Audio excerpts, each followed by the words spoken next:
We're going to replace a toilet seat with the American Standard Mighty Tuff elongated toilet seat. First, remove your old toilet seat. I'm not sure of the brand of my old one, but I was just able to loosen these up and I was just able to slide it out.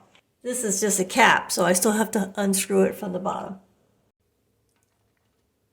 This cap pops open and then I can just put a flat tip in here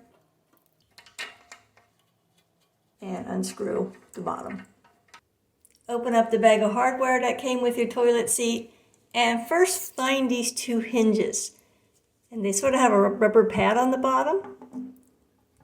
So make sure you lift this up and we're going to slide our hinge in here. See, it's grooved on the side and there's a groove there. Slide it in. That's where our screw is going to be. Going to do the same to the other side. Make sure the rubber pad is down. Lift that up and slide it in.